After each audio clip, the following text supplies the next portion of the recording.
Welcome to another informative video where we'll unravel the intricacies of defect elimination, an all-important aspect of a successful maintenance program. I'm Ryan Chan, the founder and CEO of UpKeep, and today we'll guide you through the creation of an effective defect elimination process in your organization. We'll be discussing different types of defects, the distinction between planned maintenance and defect elimination, and the necessary steps to create a productive defect elimination process. Stay tuned, as we'll also share some insightful tips and innovative ideas for maintaining momentum in your defect elimination journey. Defect elimination is crucial for a stellar maintenance program, but it's often easier said than done. It involves removing the defects that cause downtime, production losses, and waste. Let's start by understanding the different types of defects. Defects can be categorized into 5 broad areas. First, defects from raw materials, like a nail in a log at a paper mill damaging equipment. Second, operational discipline defects arise from how equipment is operated, often due to a lack of skills or training. Third, workmanship defects occur when the focus is on speed over quality. Fourth, quality materials defects are influenced by vendor parts and issues during transportation or storage.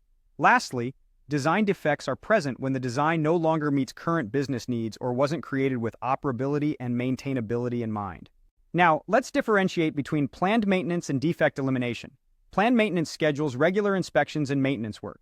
Defect elimination, on the other hand, digs deeper to ask why breakdowns occur in the first place, with the goal of removing the root cause. For instance, a refinery improved a frequently failing control valve by insulating the surrounding pipe, extending the part's lifespan from 90 days to over 3 years. Creating an effective defect elimination process involves several key steps. First, empower your employees to identify and choose the defects they want to eliminate. Next, verify that these defects are within set boundaries, like a specific production line or department. Then, establish a cross-functional team of 3 to 6 people who are empowered to take action. It's crucial that this team not only fixes defects, but also prevents them from recurring. Documenting success and tracking savings are essential to demonstrate the value of defect elimination efforts. Lastly, share the stories of your teams to inspire others and reinforce the importance of their contributions.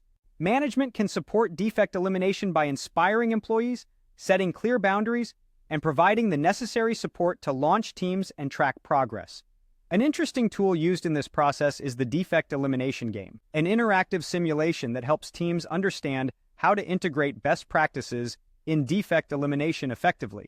Small wins can develop into significant habits. For example, a simple addition like a water separator in a chilled water building or a barometric damper on a roof-based fan motor can give mechanics more control and prolong equipment life. These small improvements can lead to a significant cultural shift within the organization.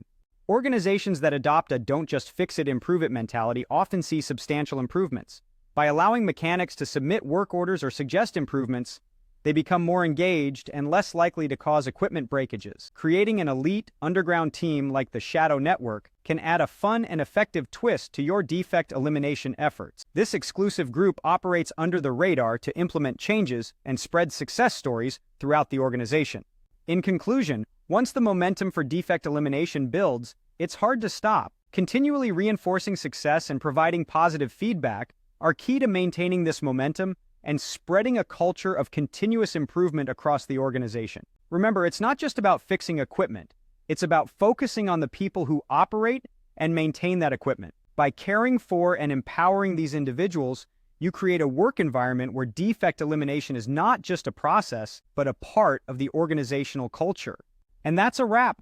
Thank you for staying with us throughout this informative journey. We've discussed the importance of defect elimination, the different types of defects, and how to create an effective defect elimination process in your organization. If you found this video helpful, don't forget to subscribe to our channel for more insightful content. For additional resources and tools to help your maintenance and reliability teams be more successful, visit our website at upkeep.com.